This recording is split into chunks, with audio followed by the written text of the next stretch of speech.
Welcome to TS news digital. కష్టమేమో IAS officer Smita సబర్వాల్ది, మరి క్రెడిట్ ఎవరికి? మిస్ వరల్డ్ బ్యూటీ ఈవెంట్కు వారం రోజుల ముందు టూరిజం ప్రిన్సిపల్ సెక్రటరీగా ఉన్న స్మితా సబర్వాల్ని ఆ శాఖ నుంచి బదిలీ చేసింది రేవంత్ ప్రభుత్వం. టూరిజం డిపార్ట్మెంట్ హెడ్గా ఇన్ని రోజులు ఈ ఈవెంట్ మీదే ఫోకస్ పెట్టారు స్మితా సబర్వాల్. గ్లోబల్ ఈవెంట్, అది కూడా బ్యూటీ సెగ్మెంట్ కావడంతో ఇష్టంగా వర్క్లో లీనమై పార్టిసిపెంట్స్తో ఫొటోస్ దిగుతూ హడావడి చేశారు ఆవిడ. బ్యూటీ పేజెంట్ నిర్వహణలో తన మార్క్ చూపించి పనిలో పనిగా తెలంగాణ టూరిజాన్ని గొప్పగా ప్రమోట్ చేయాలనే ప్లాన్ వేశారు. తీరా చూస్తే ఈవెంట్ జరగబోయే ముందు ఆమెని తప్పించేశారు. మరి ఇప్పుడు ఆ స్థానంలోకి ఎవరు వస్తారు? ఈవెంట్లో ఏమాత్రం తేడా వచ్చినా కొత్త వారు బాధ్యత తీసుకుంటారా, లేక ఐఏఎస్ ఆఫీసర్ స్మితా సబర్వాల్ మీదకే తోసేస్తారా? గంటల కొద్దీ శ్రమించి టేస్టీ ఫుడ్ ప్రిపేర్ చేసి తినే టైంకి ప్లేట్ లాగేస్తే ఎలా ఉంటుంది? బహుశా ఐఏఎస్ ఆఫీసర్ స్మితా సబర్వాల్ కు ఇలాగే అనిపించిందేమో.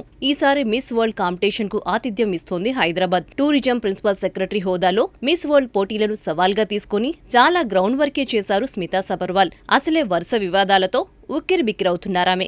ఇలాంటి సమయంలో ఈ ఈవెంట్తో తన సత్తా చాటాలని ఆశపడ్డట్టున్నారు. కానీ స్మిత ఆశలకి బ్రేకులు వేసేసింది తెలంగాణ ప్రభుత్వం. రీసెంట్ గా ఐఏఎస్ ఆఫీసర్లను పెద్ద సంఖ్యలో బదిలీ చేయగా వారిలో స్మిత కూడా ఉన్నారు. Tourism and culture department youth affairs principal secretary నుంచి ఫైనాన్స్ కమిషన్ సభ్యురాలిగా నియమించింది.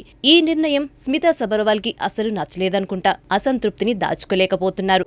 స్మితా సబర్వాల్ సోషల్ మీడియా నుంచి పోస్టులు మాత్రం ఆగడం లేదు. కష్టపడు, ఫలితం ఆశించకు, నువ్వు ఉంది కష్టపడటానికే, ఆ కర్మఫలానికి అధికారివి కాదు. ప్రతిఫలాపేక్షతో కర్మలను చేయకు, అలాగని కర్మలు చేయడం మానకు అంటూ ఫిలాసఫికల్ మూడ్లోకి వచ్చేశారు ఈ IAS officer. Freedom of expression కాన్సెప్ట్ను ఉపయోగించుకుంటూ అభిప్రాయం పేరుతో తన అసంతృప్తిని మాత్రం దాచుకోకుండా ఆన్లైన్లో వ్యక్తం చేస్తున్నారు. టూరిజం శాఖలో తన ప్రోగ్రెస్ రిపోర్ట్ను పోస్ట్ చేశారు.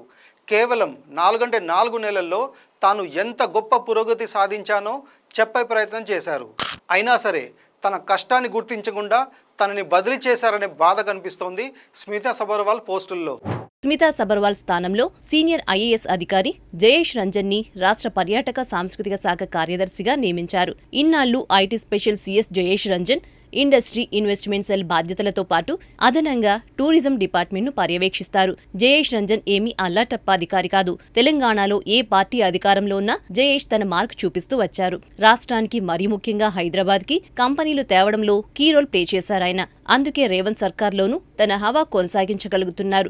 బహుశా జయేష్ సామర్థ్యం తెలుసు కాబట్టే మిస్ వరల్డ్ పోటీలను ఆయన సమర్థవంతంగా నిర్వహించగలరని ప్రభుత్వం భావిస్తుందేమో. కాకపోతే miss world competition global event ని తన భుజాల మీద వేసుకున్న స్మితకి మాత్రం ఈ టైంలో ట్రాన్స్ఫర్ అవటం షాకింగే. టూరిజం నుంచి ఫైనాన్సింగ్ కి మారడంతో ఇప్పుడు ఆమెకి ఈ డిపార్ట్మెంట్తో ఈవెంట్తో కనెక్షన్ కట్ అయినట్టే. ఎందుకో గాని తెలంగాణలో ప్రభుత్వం మారిన దగ్గర నుంచి స్మితా సబర్వాల్ అసంతృప్తిగానే ఉన్నట్టున్నారు. బీఆర్ఎస్ గవర్నమెంట్లో స్మితాకి తిరుగు ఉండేది కాదన్న ప్రచారాలకు కొదవే లేదు. గత సీఎంఓలో స్మితా స్థానమే వేరు. ఆమె ప్రత్యేక అధికారాలు చెలాయించారు. స్మితా పర్యటనల కోసం కేసీఆర్ ప్రభుత్వం ఏకంగా హెలికాప్టర్లను కూడా ఏర్పాటు చేసింది. బహుశా హెలికాప్టర్ వేసుకొని అభివృద్ధి పనులను పర్యవేక్షించిన ఐఏఎస్ ఒక్క స్మితా సబర్వాలేనేమో. అంత పవర్ఫుల్గా ఉండేవారామె. అలాంటి ఆఫీసర్ అధికారాలకి కత్తెర వేసింది రేవంత్ సర్కార్. ముందు టూరిజం, ఇప్పుడు ఆర్థిక శాఖకి బదిలీ చేసింది. ఇవన్నీ ఆమెకి నచ్చడం లేదు. మౌనంగా ఉండటం ఆమె వల్ల కావడం లేదనుకుంటా. సోషల్ మీడియాలో ఏదో ఒక పోస్ట్ చేసి వార్తల్లో ఉంటూనే ఉన్నారు. తన మీద అటెన్షన్ ఉంటుందని కావాలని స్మితా ఇలా చేస్తున్నారా, లేకపోతే రేవంత్ సర్కార్ మీద యుద్ధం చేయాలని అనుకుంటున్నారా?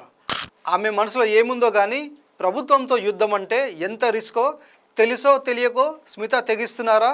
ఇదంతా ఆమె సొంతంగా చేస్తున్నారా, లేక బ్యాక్ ఎండ్లో ఎవరైనా అండ చూసుకొని ఇలా రెచ్చిపోతున్నారా? వీటన్నిటికీ ఫ్యూచర్లో పోస్టుల రూపంలోనే స్మితా సబర్వాల్ సమాధానం చెబుతుందేమో, వేచి చూడాలి.